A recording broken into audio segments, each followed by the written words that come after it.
हजारों साल पहले अरब के जनूबी इलाकों में यमन के गिरदोनवा में एक शहर आबाद था जिसको सबा के नाम से जाना जाता था और यहाँ के रहने वाले लोगों को कौमे सबा के नाम से पुकारा जाता था।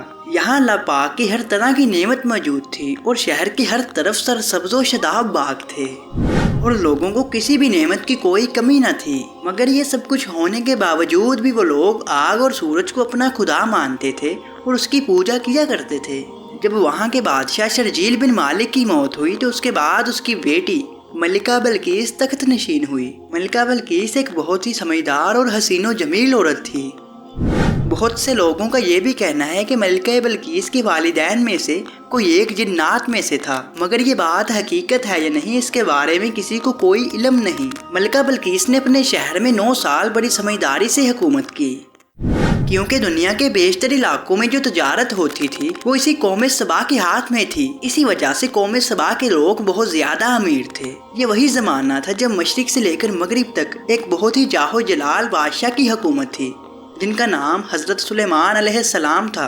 हजरत सुलेमान अलैहिस्सलाम को अल्लाह पाक ने तमाम चरिंदों परिंद पानी और हवा पर हुकूमत अता फरमाई थी। हजरत सुलेमान अलैहिस्सलाम कोई और न थे बल्कि हजरत दाऊद अलैहिस्सलाम के बेटे थे, जिनको अल्लाह पाक ने नबूवत के साथ साथ अब तक की सबसे बड़ी बादशाहत अता फरमाई है। एक रोज जब आप अलैहिस्सलाम ने दरबार लगाया तो तमाम जिन्नो हिंस और परिंदे हाजिर हुए, मगर उनका एक बहुत ही खास परिंदा यानी कि हुदहुद वहां पर ना पहुंच सका। तो आपने फरमाया कि अगर हुदहुद वापस आकर हाजिर होने की कोई बड़ी वजह ना बताए तो उसे कत्ल कर दिया जाए। कि हुदहुद के मुतल्लिक अभी बात चल ही रही थी कि उतने में हुदहुद वहीं पर हाजिर हो गया।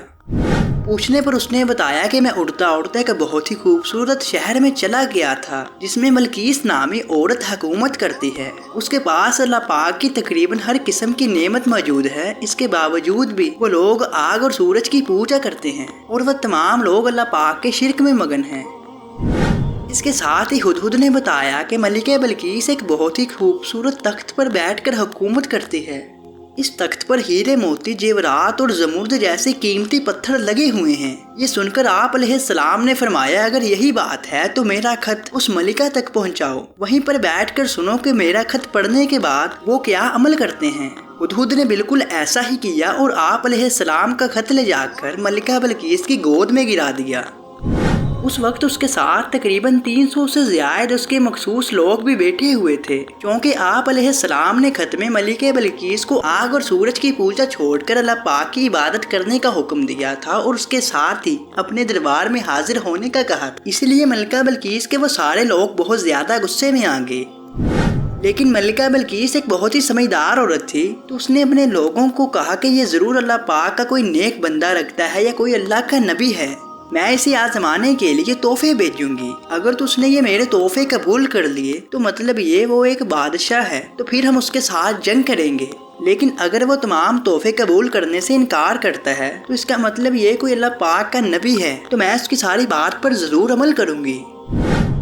हुदहुद ने सारी बात आकर आप अलैहिस्सलाम को बता दी, जिसके बाद आप अलैहिस्सलाम ने जिन्नात को हुक्म दिया कि महल तक आने वाले तमाम रास्तों पर सोने की ईंटें लगा दी जाए। महल के तमाम वजीरों और खास लोगों की कुर्सियों को सोने का बना दिया जाए और यहाँ तक कि महल के हर तरफ हीरे मोती और जेवरात लगा दिए जाएं। इसके बाद जब मलिका बल्कीस के सिपाही आप अलैहिस्सलाम के दरबार में हाजिर हुए तो अपने साथ बहुत सारा सोना, जेवरात और कनीज़ी और गुलाम भी ले आए थे, मगर आप अलैहिस्सलाम ने उन्हें ये बोलकर इनकार कर दिया कि क्या तुम मुझे वो चीज़ देकर खुश करना चाहते हो जो मुझे अल्लाह पाक ने तुमसे पहली और तुमसे ज्यादा अता फरमाई है। इसके बाद आप अलैहिस्सलाम ने फरमाया कि मलिका बल्कीस ने ये सब कुछ भेजकर बहुत बड़ी गुस्ताखी की है और अब हम उसके साथ जंग करेंगे। जब ये बात मलिका बल्कीस तक पहुंची तो उसने कहा कि हम जंग नहीं करेंगे, बल्कि मैं आप अलैहिस्सलाम के दरबार में हाजिर होंगी और आप अलैहिस्सलाम की बात मानूंगी कि वो अल्लाह पाक के सच्चे नबी हैं।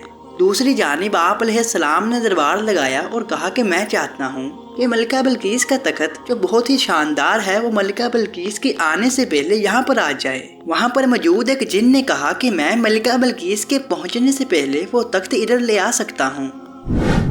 जिसके बाद आप अलैहिस्सलाम ने फरमाया कि उसमें बहुत वक्त लग जाएगा। इसके बाद वहाँ पर मौजूद एक आदमी बैठा हुआ था जिसके पास किताब का इल्म था। उसने आप अलैहिस्सलाम से कहा कि अगर आप हुक्म दें तो मैं आपके पलक झपकने से पहले वो तख्त इधर ला सकता हूँ। और यूं ही वो शख्स आप अलैहिस्सलाम की पलक झपकने से पहले वो तख्त आपके दरबार में ले आया। और कहा जाता है कि वो शख्स कोई और न था बल्कि आप अलैहिस्सलाम के खालाजाद या आप अलैहिस्सलाम के चचाजाद भाई था। मोअज़्ज़िज़ नाज़रीन, उस तख्त की लंबाई 80 हाथ थी, चौड़ाई 40 हाथ थी और ऊंचाई 30 हाथ थी, जिसमें मोती, सुर्ख यकूत और सब्ज़ ज़मुर्द लगे हुए थे। हज़रत सुलेमान अलैहिस्सलाम ने उस तख्त को और ज़्यादा शानदार बना दिया, जिसके बाद वो पहले से भी ज़्यादा खूबसूरत और आलीशान दिखाई देने लगा। जब मलिका बिल्किस आपके दरबार में हाजिर हुई तो आपने कहा कि तुम्हारा तख्त भी क्या ऐसा ही है? मलिका बिल्किस ने कहा कि ये तो हूबहू मेरे तख्त जैसा ही है। हमें तो पहले ही मालूम था कि आप अल्लाह पाक के खास बंदे हैं, इसीलिए हम आए हैं आपके पास आपकी बात मानने और आपकी अताअत करने। वहाँ आप अलैहिस्सलाम ने ऐसी इमारत बनवाने का कहा जिसका फर्श शीशे का हो, जिसमें पानी बह रहा हो और मछलियाँ तैर रही हों।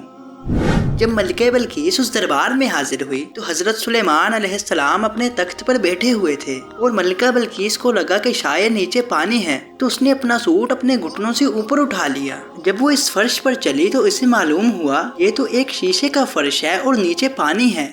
यूं मलिका बिल्किस थोड़ी शर्मिंदा भी हुई और उसके साथ ही उसे एहसास भी हुआ कि जिस चीज को वो अपना महबूब समझकर उसकी पूजा करती है वो बस एक चमकती चीज है, यानी कि सूरज। लेकिन असल में मालिक हकीकी तो वो है जिसने इस सूरज को पैदा किया है या बनाया है। बाज़ मुसफ़िरीन के मुताबिक कहा जाता है कि मलिका बिल्किस वहीं पर ईमान ले आई और हज़रत सुलेमान अलैहिस्सलाम के निकाह में आ गई। बाज़ मुसफ़िरीन का ये भी मानना है कि हज़रत सुलेमान अलैहिस्सलाम ने मलिका बिल्किस को वापस भेज दिया और उनके शहर में मलिका बिल्किस के लिए 3 आलीशान महल बनवाए।